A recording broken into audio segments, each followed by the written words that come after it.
The other side to it, however, is making sure that the other guys get touches just in case the game wanes and you need them to get touches. And when they touch the basketball, it doesn't feel like a foreign object to them because they haven't been getting the basketball. You got to find a way to feed them too while still making sure you maintain your rhythm. Right. With Charles, I'm not sure. Like I'm more so on Marcus' side. I'm not really sure if that made too much sense in this aspect because obviously Jalen Brunson can score the ball from all over the floor, and you need him to score the ball. But when you look at their team, other than the starting five, well, really other than Onobi, Mikal, and Carl, and then you might have Bridges off the bench. Who else is he passing the ball to? There's nobody else to pass the ball. You have both guys shoot 18 shots with Mikal and Carl Anthony Towns. Onobi played a very efficient game, but who else is he passing the ball to?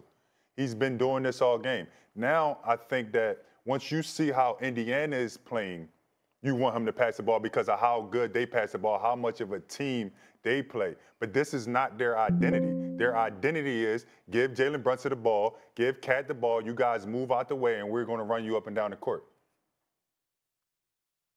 Stephen A. I have another question. I want to come back to you on Keith, if you're good on this one, Stephen A. Sure. Do you feel like it was a mistake to start Mitchell Robinson? Yeah. When you look at the first 3 games, they were all close games. Did it make sense? Did a change need to be made based on the games? Obviously, you wanted to start, I would say, slower or more defensive-minded because with Mitchell Robinson out there, he's only a live threat. But also what he does, he slows down the offense for in New York to be able to keep up with the pace of the Pacers. Guys in the first quarter could not get in the lane. Mitchell Robinson was in a lot of bad spots yesterday to start the game off. Cat couldn't get it going because he couldn't play from the top of the key. All he could do was shoot threes. He couldn't really drive the floor. Mitchell Robinson wasn't in the right spots for him to make those plays. Also with Brunson, but if you look at the game, after Mitchell Robinson played that first full quarter, he was done. They gassed him out. He hasn't done that all year. So, no, I don't think it was a great adjustment. I mean, it was something different, and it worked because you won. But if the fourth quarter and Cat don't go like that, if Cat don't take over like that, it's just another adjustment. Doesn't really affect the game at all. Marcus? I agree. I can't. We talked about this watching the game. I was like, why? I didn't understand. I thought, they said, on when we was going to get up that Josh Hart went to Tibbs and was like, Tibbs, I think you should make this adjustment. But like you said, it slowed Cat down. Like I felt like Cat was not able to get off to a good start because he hasn't played with Mitchell Robinson. Like these are moves where you kind of try to calculate it like being a defensive team. That's not the Knicks' identity. Like don't try to switch it because you feel like you have to do something now. Like it's like one of those things. It's like you have to do, right? Especially with the games being close. It was close games. The first game you had one. The second game you were in that game the entire time. It took a run late by the Pacers to win that game. So I didn't agree with it. I mean, obviously you end up winning just with the subs in general. Like we giving Tom Thibodeau credit. I don't think this was a thing where he deserved credit. I think these are things that happen. Then they end up winning the game. So it's like, okay, yes, he did a great switch, right? But I just didn't agree with that. Offensively, it didn't help the Knicks not one bit. It actually slowed them down.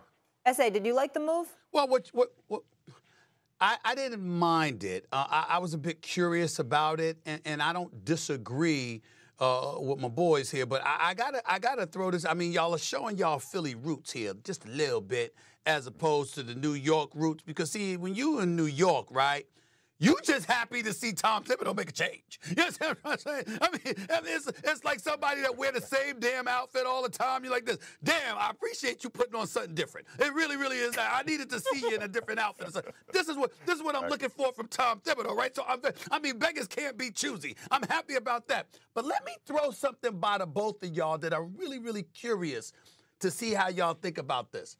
I thought Mitchell Robinson being in the game. First of all, I'm worried about Cat to begin with because you benched him in game 2. So I know he's going to come out. He's frustrated, and I don't know what kind of game he's going to give me. Now you've thrown in the change where he's starting alongside Mitchell Robinson instead of being at that 5. As a result, you're looking at Mitchell Robinson, who, by the way, has appeared quick of foot, meaning that he can get out to the perimeter and guard quicker than I thought he could, right? But in the same breath, I'm looking at Karl Anthony Towns.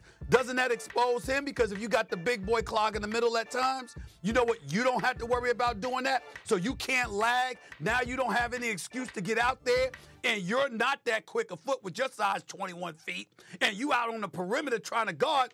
I think that contributed to some of Karl Anthony Towns' foul trouble. I'm just saying that's how I viewed it. I could be wrong. I didn't mind it, probably because of the outcome, but I also didn't think it was necessary. But then you look at the way Josh Hart played, and how that brother was a man when it counted in terms of rebounds. He was crashing the boards, that Energizer Bunny that he is. We were looking for that in the first 2 games. We didn't see it. So the fact that we saw it last night, I'm looking at it as a positive because it ignited him, and he still ended up getting 34 minutes in the game, which is about his average. So I really didn't mind, but it was curious. I'll concede that. Right. Offensively, I wasn't a fan of it. I like to see Cat get off to great starts, and without that fourth quarter, they would have been calling for Cat to be out of New York. And I don't think that would have been his fault. I think that was a coaching fault. You put this guy in his way, and now he can't even be aggressive like he want to be. Get into the paint. Yeah, but 4 points in 3 quarters? But you still feel that way at 4 points in 3 quarters? He had 6 attempts. So you think they put Siakam on him. So now he took away the trail 3 and being able to drive because he had a guard. And then when he driving, he had Mitch Robinson. I mean, he had the other big from Indiana in the paint. In the paint. So it slowed him down. Based off of the Knicks playoffs run so far, I think it's not more so about who starts, it's who finish. They've had 3 games where they came back from down 20. So it's all about the finish with the Knicks, I think. You know, they lost the game and they was up 14-3. So it's not really too much on who start because even though they played all those guys all those minutes, they're not wheezing in the back towards the fourth quarter. But Molly? They're picking it up. Yeah, final Molly, Keith? Yeah. Keith, Marcus, I will say this to you. I'm not disagreeing with y'all. Y'all would know better than me. But here's what I would say to you. That mentality is not about who starts and who finishes. I've always said this. That's absolutely true, theoretically.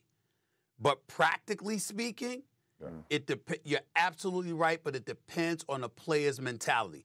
If it's about who finishes, that's how you should think. But you have some cats that, not start. Remember, I covered Allen Iverson.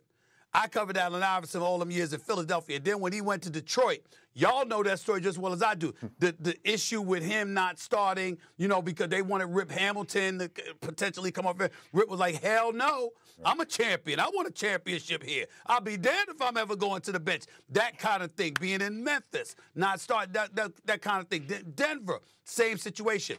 It's all about the mentality. As long as you have the right mentality, that applies. But if you're a different kind of player and you don't feel that way, we're starting as everything, that could disrupt the locker room. Yeah, but got to finish the job, too. Stephen A., always be closing. You ever heard of that? Iverson. Mariano Rivera? Always be closing. Coming up, the Wolves sent a message to the Thunder in Game 3, but did it prove to Stephen A. that they can make a comeback in this series? Shocking answers ahead. Cat on fire in the fourth quarter last night, saving the Knicks. Did he show the series rests on his shoulders, or does someone else need to step up? We'll dive into all of it. More First Take in a moment.